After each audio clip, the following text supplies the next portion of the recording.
नमस्कार। बीएड द्वितीय वर्ष विषय हमारा संस्कृत का शिक्षण शास्त्र, इसके अंदर भी लास्ट हम लोगों ने जो वीडियो था उसके अंदर पाठ्यक्रम की परिभाषाओं तथा उसके महत्व के बारे में जाना था और जो पाठ्यक्रम निर्माण के उद्देश्य होते हैं, किन उद्देश्यों को ध्यान रखकर पाठ्यक्रम का निर्माण किया जाए उनके बारे में चर्चा की थी। आज हम पाठ्यक्रम के जो उद्देश्य होते हैं उनके बारे में बात करेंगे। तो पाठ्यक्रम के उद्देश्यों के अंतर्गत हम सबसे पहले ज्ञान की बात करेंगे। सभी को ज्ञात है, आप लोगों को पता है, क्योंकि आप लोग जो हम लोगों ने पाठ योजना बना ली है। पाठ योजना में सर्वप्रथम उद्देश्य जो विशिष्ट उद्देश्य जो लिखते हैं उसी पर आधारित ये उद्देश्य होते हैं। इसके बारे में किस प्रकार लिखा जाता है, पाठ पर आधारित उद्देश्यों को किस प्रकार रचना की जाती है, ये सारी चीजें आप लोग जान चुके हैं। तो इन उद्देश्यों को एक संक्षिप्त रूप में हम लोग जानने का प्रयास करेंगे। तो ज्ञान के अंतर्गत भाषा तत्वों का ज्ञान और विषय वस्तु का ज्ञान आता है। तो भाषा तत्वों का ज्ञान तथा विषय वस्तु का ज्ञान, विषय वस्तु का ज्ञान, दो प्रकार से ज्ञान प्राप्त किया जाता है। भाषा तत्वों के अंतर्गत उच्चारण, वर्तनी, शब्दार्थ, उपसर्ग, प्रत्यय, संधि, समास। इसके अलावा इन सभी का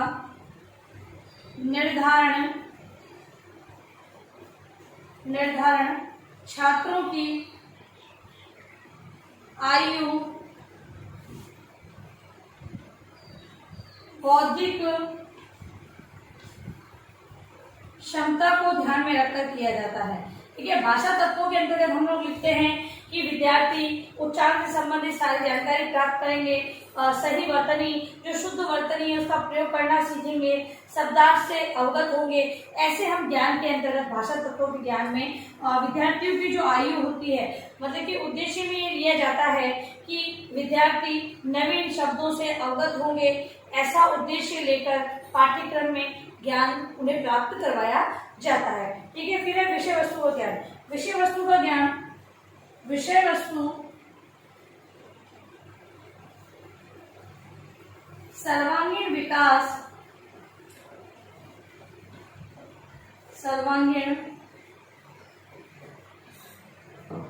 विकास में विषय वस्तु सर्वांगीण विकास में सहायक होती है। गद्य पद्य कथा नाटकांश, गद्य पद्य कथा नाट्यांश को समुचित स्थान, फिर है संस्कृति, पर्यावरण, उत्सव, रीति रिवाज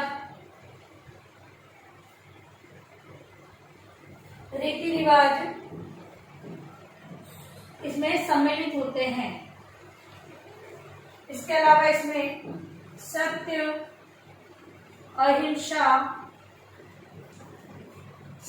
अहिंसा,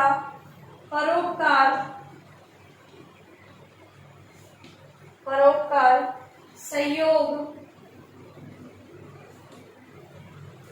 सहिष्णुता,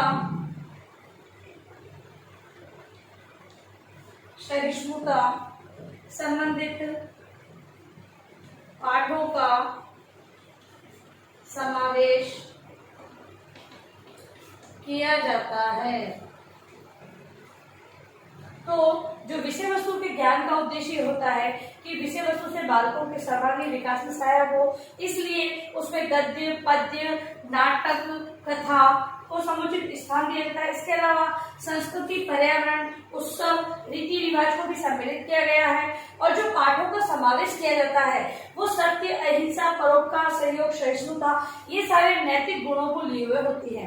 इसका मतलब ये हम कह सकते हैं ज्ञान के अंतर्गत विद्यार्थियों को भाषा तत्वों में अगर हम बात करें तो व्याकरणनिष्ठ भाषा का प्रयोग, मानकीकृत भाषा का प्रयोग करने का उद्देश्य रखा जाता है तथा विषय वस्तु के अंतर्गत बालकों के सर्वांगीण विकास को ध्यान में रखते हुए इस प्रकार से पाठों का समावेश किया जाता है। अब है अर्थ ग्रहण। दूसरा जो उद्देश्य है वो है अर्थ ग्रहण। अर्थ ग्रहण के अंतर्गत विद्यार्थी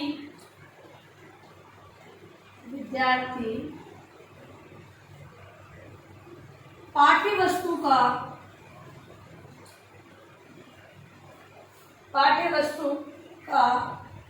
अर्थ ग्रहण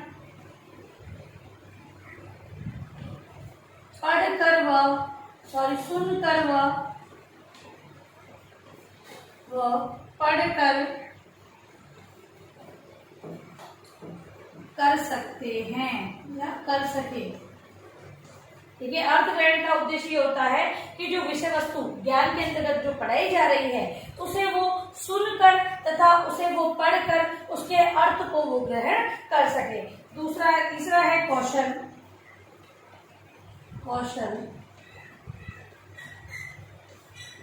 कौशल के अंतर्गत विद्यार्थी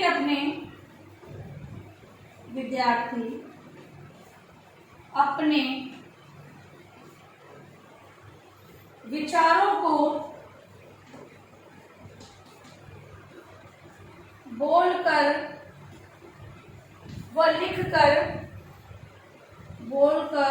और लिखकर अभिव्यक्त कर सके। कौशल के अंतर्गत विद्यार्थी है अपने द्वारा जो व्यक्त किए जाने वाले विचार हैं उनको बोलकर और लिखकर दोनों रूप में व्यक्त कर सके। इस उद्देश्य से पाठ्यक्रम में इनका समावेश किया जाता है। अगला है रुचि। रुचि के अंतर्गत विद्यार्थी विषय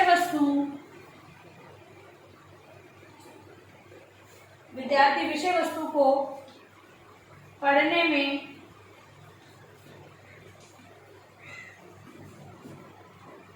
रुचि लेते हैं।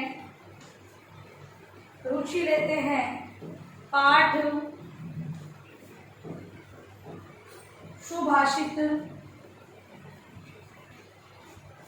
सुभाषित श्लोकों आदि का संकलन करने में उनकी रुचि जागृत होती है। अब जो रुचि है विद्यार्थी विषय वस्तु को जो पढ़ते हैं, समझते हैं, सुनते हैं तो क्या होता है विभिन्न प्रकार के श्लोक है, सुभाषित जो संस्कृत के अंतर्गत जिनका समावेश किया जाता है उनके प्रति बालकों की रुचि जागृत होती है तथा बालक क्या करते हैं उनको बहुत अच्छे तरीके से समझते हैं। अगला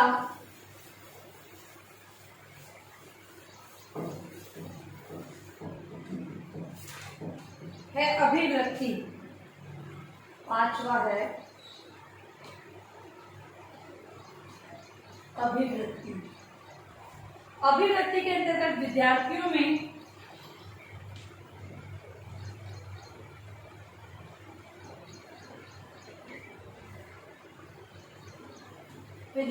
में सद्वृत्तियों जैसे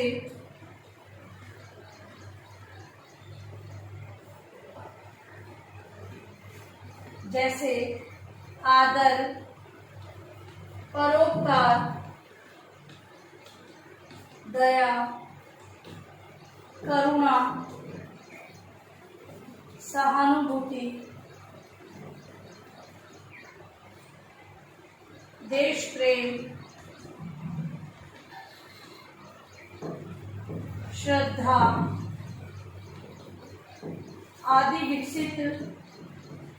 आदि विकसित हो सकेगी। अगला जो उद्देश्य है अभिवृत्ति का, तो विद्यार्थी विभिन्न प्रकार की सद्वृत्ति मतलब अच्छी आदतों का विकास होता है, जिसके अंतर्गत की आदर, परोपकार, दया, करुणा, सहानुभूति, देश प्रेम, श्रद्धा आदि विकसित हो सकती है। अब हम अगला जो बात करेंगे वो है पाठ्यक्रम के निर्माण के आधार। पाठ्यक्रम निर्माण के आधार, इन आधारों पर पाठ्यक्रम का निर्माण किया जाता है।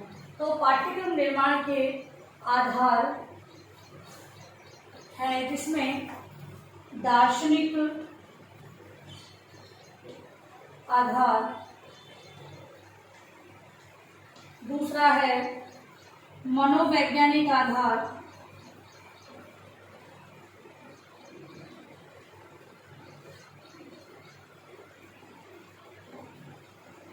तीसरा है सामाजिक आधार,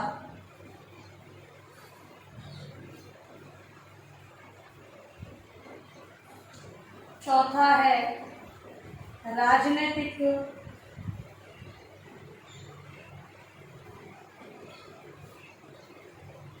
आधार, और जो पांचवा है वो है सांस्कृतिक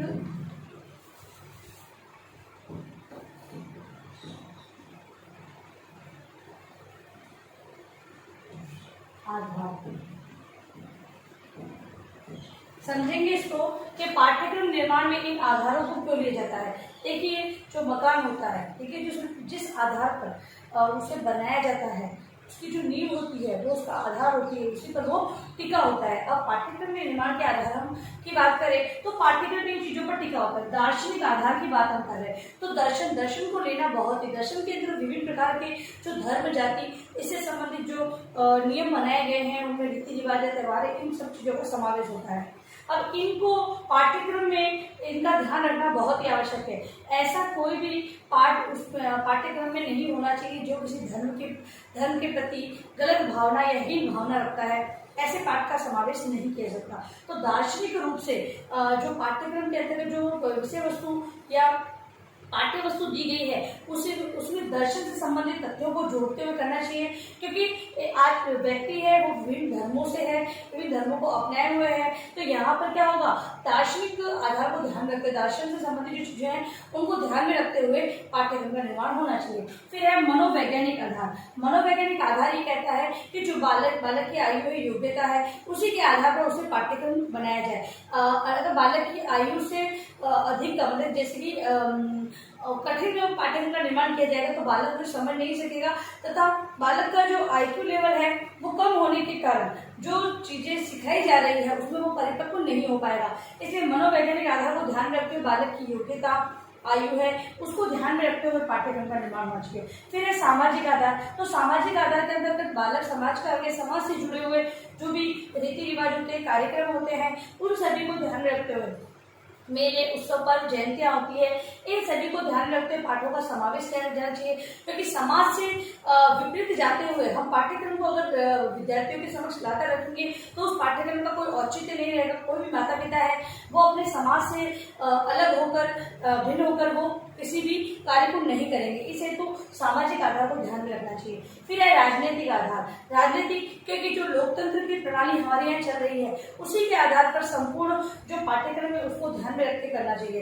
अब अगर हम संस्कृत शिक्षण की बात कर रहे हैं और यहाँ पर पाठ्यक्रम की तो राजनीति से जुड़े कोई भी जो मुद्दे होते हैं, अगर मान लो विद्यार्थियों की शिक्षा का अधिकार की हम बात कर ले तो वो पाठ्यक्रम में वो सारे अधिकार विद्यार्थियों को प्राप्त करवाए जाने चाहिए जो उन्हें सरकार द्वारा प्राप्त है। ठीक है, तो राजनीतिक जो मुद्दा है उसको भी ध्यान में रखते हुए ही पाठ्यक्रम का निर्माण होना चाहिए। फिर लास्ट जो आता है वो सांस्कृतिक आधार है। तो संस्कृति हमारी एक हाथ से दूसरे हाथ में जानी चाहिए, संस्कृति का विकास निरंतर होता रहना चाहिए। इस हेतु सरकार भी प्रयासरत है और सरकार के जो प्रयास है उसको शिक्षा के माध्यम से पूरा किया जाएगा। तो शिक्षा के माध्यम से पूरा करने हेतु सांस्कृतिक आधारों को भी विशेष रूप से ध्यान में रखते हुए आगे बढ़ाना है। तो पाठ्यक्रम में संस्कृति से जुड़े हुए सारी चीजों का समावेश होना चाहिए। जिस आयु योग्यता स्तर का बालक है उसी के पाठ्यक्रम में उसी प्रकार के विषय वस्तु का समावेश किया जाना चाहिए। तो पाठ्यक्रम निर्माण के इन आधारों को यदि अगर हम ध्यान में रखकर पाठ्यक्रम का निर्माण करेंगे और ये बहुत ही आवश्यक है। यदि अगर पाठ्यक्रम में इनका समावेश नहीं किया जाएगा, इनको ध्यान में नहीं रखा जाएगा, तो जो पाठ्यक्रम बनेगा वो विद्यार्थियों के लिए आगे की जो विकास का जो विद्यार्थी को जो विकास होना, सर्वांगीण विकास का जो लक्ष्य है वो पूरा नहीं हो पाएगा। तो पाठ्यक्रम के इन आधारों को ध्यान में रखते हुए पाठ्यक्रम का निर्माण किया जाता है। अब आप लिखिए अपना गृह कार्य प्रश्न।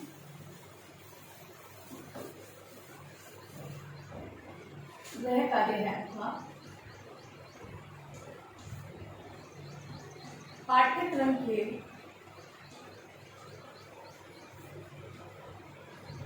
उद्देश्यों को बताते हुए इसके निर्माण के आधारों का